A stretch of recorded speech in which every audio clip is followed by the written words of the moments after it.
Astrology has no power.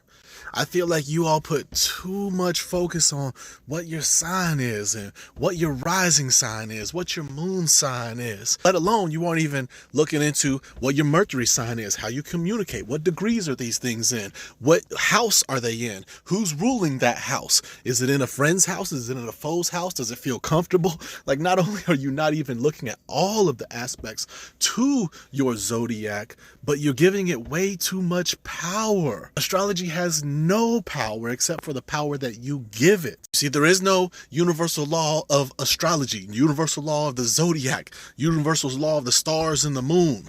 There is a universal law of cause and effect. Your thoughts create your reality. Your thought is cause and its manifestation is the effect. You can influence anything outside of the stars and the moon and their position and the sun influencing you.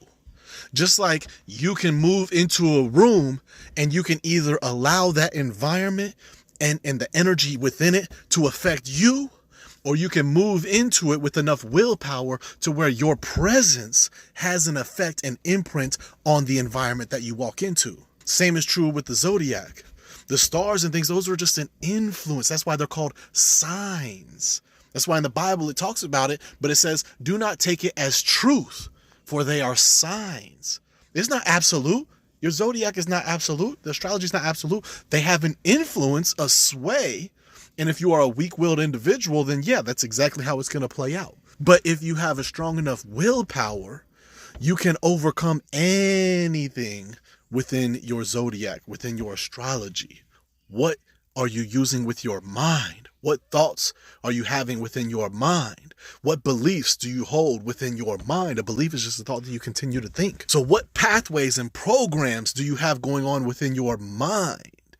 I mean, you need to understand how the conscious minds and subconscious minds are working together to manifest your reality. And by understanding those mechanics, you can place yourself into a position to be better off on reprogramming your mind, having more control over what you create for yourself, over who you evolve into. And if you want to know more about the mechanics of manifestation through understanding the conscious mind, the subconscious mind, the superconscious mind, how all of these things work, increasing your reasoning, your intuition, and your awareness in order to transcend, then read my Structure of the Mind book that is releasing January 22nd.